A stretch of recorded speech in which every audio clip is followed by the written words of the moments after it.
بسم اللہ الرحمن الرحیم۔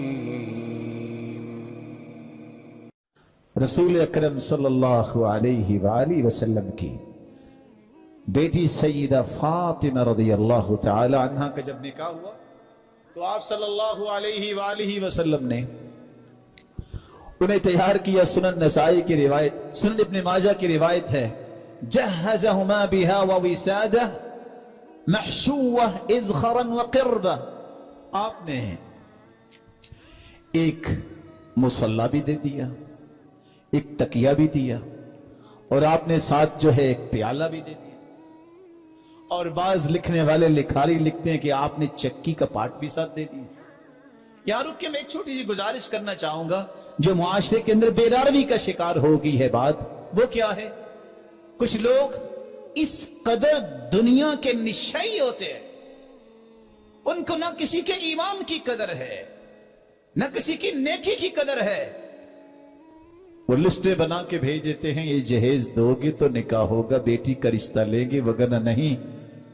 یہ دنیا کے نشے میں دھت ہونے والے کو یہ اسکاج سمجھ آ جائے، جس نے پرورش کر کے تربیت کر کے 15 سے 18 سے 20 سال بعد بیٹی حوالے کر دی ہے، اس نے چھوڑا کیا ہے؟ جس نے اپنے دل کا ٹکڑا دے دیا ہے، اس نے رکھا کیا ہے؟ الرجال قوامون علی النساء، یہ مردوں کی ذمہ داری ہوتی ہے، اپنے گھر بنائیں سجائیں اور پھر بیاہ کے لائیں۔ یہ جہیز کا مطالبہ کرنا یہ سرحد پار ہندوؤں کا ہوتا تھا۔ آپ انسائکلوپیڈیا اٹھا کے دیکھیے، وہ چونکہ وراثت نہیں دیتے، وہ کہتے ہیں بس شادی کے وقت بھی 2-4 ٹکے دیے اور جو کچھ دینا دے کے فارغ کر دیں۔ اسلام کہتا ہے نہیں، اسلام کہتا ہے وراثت مرد کو ملے گی تو عورت کو بھی ملے گی، اور ساری زندگی اپنے والدین جو ہیں اپنی اولادوں کو دیتے رہتے ہیں۔ یہ تو اسلام کا یہی تو کلچر ہے خوبصورت۔ اور کچھ لوگ کیا کہتے ہیں؟ جہیز لعنت ہے اور طرح طرح کی باتیں۔ آپ یہ کہہ سکتے ہیں اس کا مطالبہ کرنا برا ہے۔ اگر کوئی باپ اپنی بیٹی کو دینا چاہتا ہے، آپ کون ہے روکنے والے؟ نہ آپ نے مطالبہ کیا اور نہ وہ اس لیے دے رہے ہیں کہ ہم نے وراثت سے محروم کرنا ہے۔ اگر کوئی باپ اپنی بیٹی کو ساتھ چیز دیتا ہے، آپ ہیں کون روکنے والے؟ کہیں کہ میں آگ لگا دوں گا یہ سامان میرے گھر میں آیا، کیوں؟ سیدنا علی نے ان ساری چیزوں کو آگ لگا دی تھی۔ دین میانہ روی کا دین ہے، مت اپنے جذبات کو دین کہیے۔ آپ کو پسند نہیں ہے، آپ نہ دے لیں، اس نے اپنے باپ سے لیا ہے، آپ سے تو نہیں لیا۔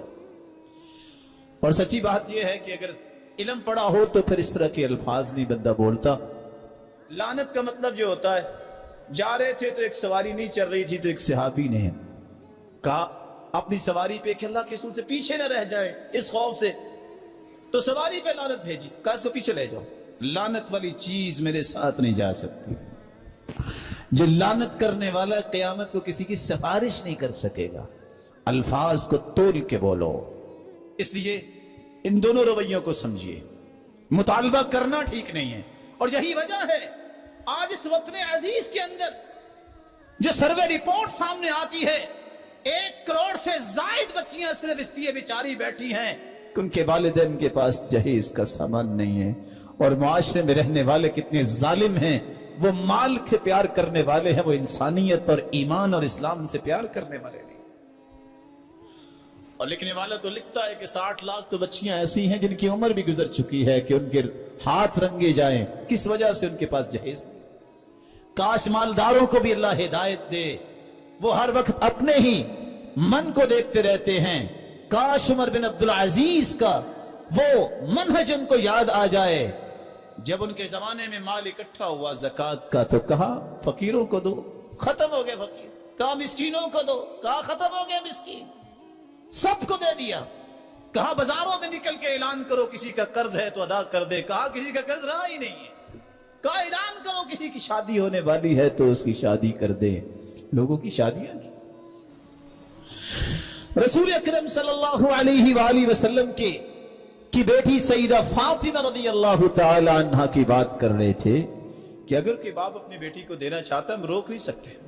اور کچھ لوگ تو اب ایک نیا طریقہ، نیا ٹرینڈ کہتے ہیں بس یہ ہم نے مسجد سے بیٹی کو بھیجنا ہے، ہال بک نہیں کروائیں گے تو کس نے کہا ہال بک کروائیں؟ نہیں، مسجد سے جائے گی وہ۔ اللہ کے رسول کی 4 بیٹیوں میں سے کون سی مسجد سے گئی؟ دین کو تشدد کا نشانہ کیوں بناتے ہو؟ دین کے اندر اس طرح رکھنے کیوں ڈالتے ہو؟ 1,44,000 صحابہ تھے، کس کی بیٹی مسجد سے اٹھی؟ لوگ اس طرح کی باتیں سن کے کیوں نہ دین پہ تانے کریں گے؟ یہ کیا طریقہ ہے؟ آپ اپنے گھر سے روانہ کر دیں، مسجد سے روانہ کرنے کی ایک نئی ریت آپ جاری کر دیں جس کا کوئی ثبوت نہیں ہے۔ اور پھر یہ بات سوچنے سمجھنے والی ہے، ظاہر ہے اس بیٹی کو، اس پیاری بیٹی کو فارغ کرنے والی عورتیں ہی ہوں گی نا۔ کسی عورت نے نماز پڑھنی ہے، کسی کے وہ ایام مسجد میں آ ہی نہیں سکتی، آپ کتنے گنہگار ہوں گے اس طرح کے کام کر کے؟ کبھی سوچنے والا سوچتے ہی نہیں۔ دین وہ ہے جو صحابہ کرام نے اختیار کیا ہے، اللہ ہمیں وہ سمجھ عطا فرمائے۔